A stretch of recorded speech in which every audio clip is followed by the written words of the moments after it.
এদেরকে খুন করেছে আসলে আপনারা, আপনাদের হাতে কি রক্ত লেগে আছে সজীব ভাই? হাতে রক্ত লেগে আছে? আমি তো বললাম সেই 15 তারিখ রাত্রে আমাদের সরকার তাদের দাবি মেনে নিয়েছিল। আমরা অ্যাপিল করেছিলাম যে কোটা সরানোর জন্য আদালতে। সেদিন রাত্রে একটি শ্রেণীর আমাদের লোকজনকে উস্কায় দেয় রাজাকার স্লোগান দিয়ে। তারপর সংঘর্ষ হয়, আর সংঘর্ষ ঠেকাতে গিয়ে কিছু পুলিশ গুলি করে।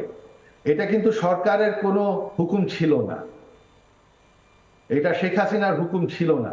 যখনই ঘটনাটা ঘটেছে আমরা সঙ্গে সঙ্গে আইন শৃঙ্খলা বাহিনীকে, পুলিশকে বলেছি যে না, ছাত্রদের উপর সরাসরি গুলি করবা না। তারপরে কিন্তু পুলিশের উপর আক্রমণ বেড়ে যায়। কিন্তু আপনাদের বিরুদ্ধে তো একের পর এক এত মানুষ রাস্তায় নামলো, তারা সবাই জামাতি, তারা সবাই রাজাকার, এটা তো বলা ভুল। তারা সবাই জামাতি না। আপনারা বলেছেন রাজাকারের বাচ্চা। সবাইকে যদি ছোট ছোট ছেলে মেয়েদেরকে রাজাকারের বাচ্চা বলে দেন, এটা তো ঠিক নয়। সবাই রাজাকার। এই কথা শেখ হাসিনা সেই কথা বলেন নাই।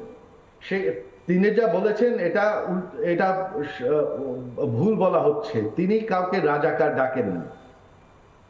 তিনি বলেছিলেন যে আমি চাই না যে রাজাকারের ছেলে মেয়ে সরকারি চাকরি পাক, এই কথা তিনি বলেছিলেন। এই মুহূর্তে গোটা পৃথিবীর প্রায় 2 লক্ষ মানুষ আপনাকে দেখছে। আপনি কি ক্ষমা প্রার্থী? আপনার মা কি ক্ষমা প্রার্থী যে আন্দোলনকারী ছাত্ররা আপনার মায়ের বিরুদ্ধে, আপনার বিরুদ্ধে লড়াইটা সংগঠিত করেছিল তাদের কাছে? আপনাদের অনুতপ্ত হচ্ছেন আপনারা? না, আমরা আমাদের যে সরকারের পুলিশের যে ভুল হয়েছে, তখন আমাদের মন্ত্রী পর্যন্ত ক্ষমা চেয়েছে মানুষের কাছে। তো আমরা কিন্তু আমার মা যদি